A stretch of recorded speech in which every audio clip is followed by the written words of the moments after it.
Good morning.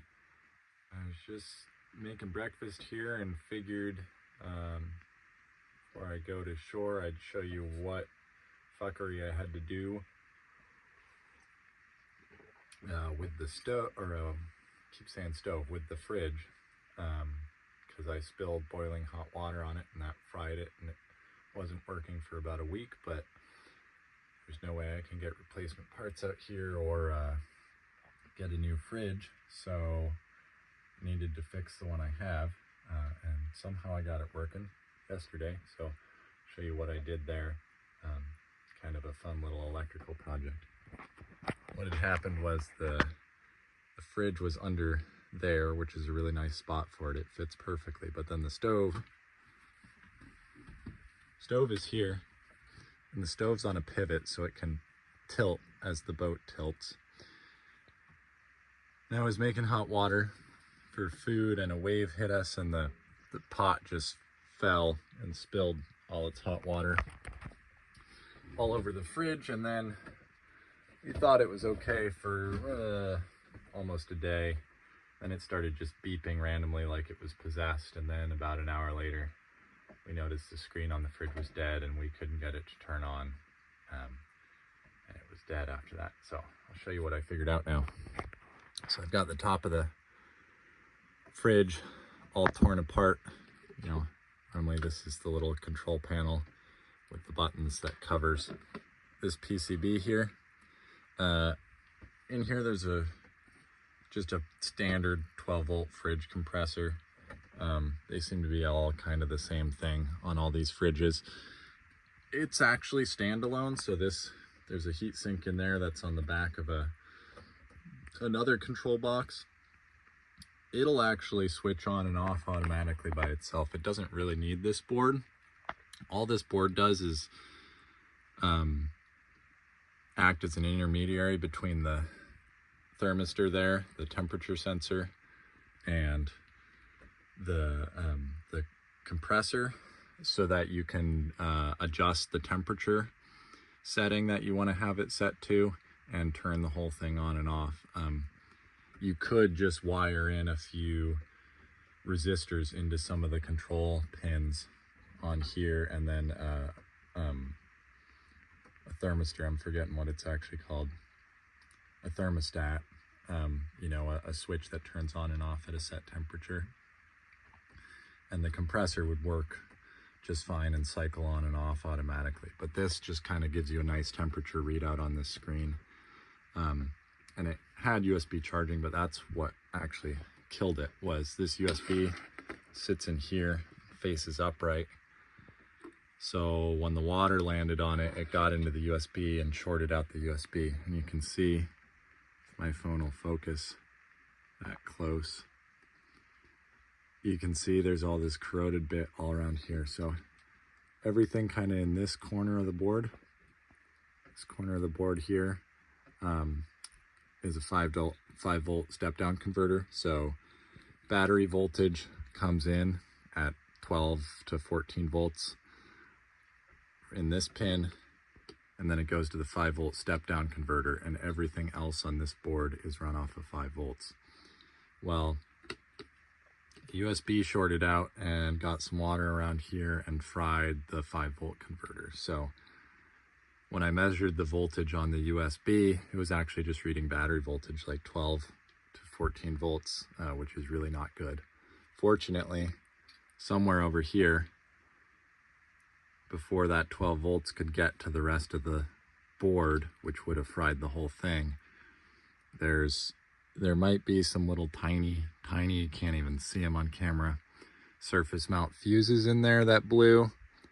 Doesn't look like all of those are capacitors to me. So that, or some small component just overloaded and blew and ended up protecting the rest of the board, which is super fortunate because the rest of this board is actually fine. So the problem is it just wasn't getting any power because there's no 5 volts. It's all shorted out, and then there's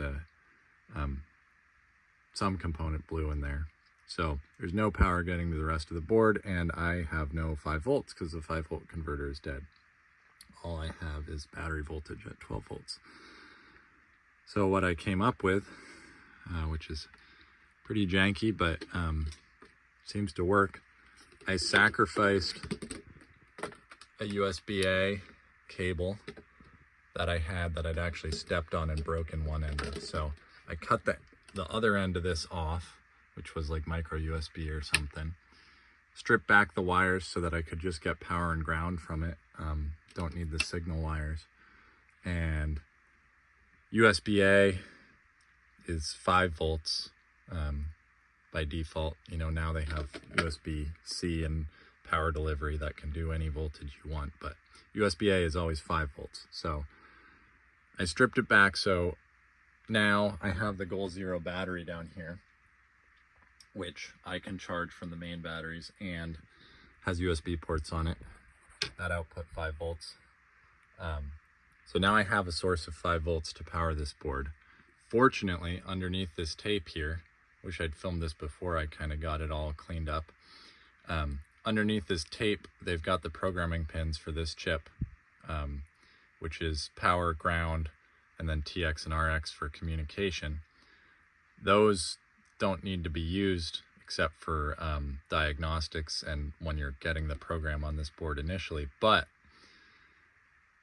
that 5 volt and ground pin on here just link in directly to the rest of the 5 volts on this board. And the rest of the board is conformal coated, which makes it, you know, in theory waterproof, although clearly around the USB it wasn't. So I can't solder to it or anything. And I don't, besides I don't have any soldering equipment with me anyway. So I'm very limited in what I can do, especially with the parts I have, because I don't really have any little soldering equipment. All my electrical gear on board is mostly for 12 volt, you know, marine wire and crimps and stuff, which doesn't really apply to PCB repair.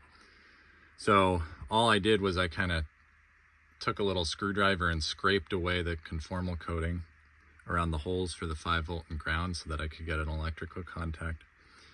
I just shoved the wires from this USB cable through the holes, kind of bent them over so they were making contact, and then taped over them with the poor man's solder, which is electrical tape, of course. Just taped it on this end too, so as kind of strain relief, because they're just barely in there. So now I can actually, here, see if I can do this one-handed. I can disconnect this whole board from the fridge. I'm gonna have to set this down for a sec. Sorry, you get to look at something thoroughly uninteresting. Ugly face. I unplug it. All right, so I've got the board completely disconnected from the fridge, but because of that USB, I can actually just set it down here, turn the output from the Goal Zero on, and plug it in. You can see the board powers up and it gives me error code 6, which means you lost the fridge, dumbass, because nothing else is connected to it. But the board powers on and it beeps and the screen works, which is awesome, because then I knew this whole board was fine. It was just the 5 volt regulator that was fried. So if I reconnect this to the fridge and then I plug the USB in to the Goal Zero and I plug the main 12 volt power supply back into the fridge, the whole thing just works. Running the secondary, that board and the screen off of the Goal Zero is pretty sketchy because it's not grounded to the house batteries. So there's 2 separate grounds that can float at different values from each other, which can cause all sorts of problems. But I haven't seen any of those yet, fortunately. In the long run, what my plan is to have the board all hooked up. I've got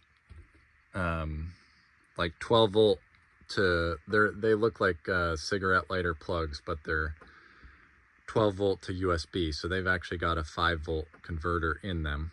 I've got a few extra of those. So what I think I'm going to do, I'll take this cover off because there's a ton of extra room in there.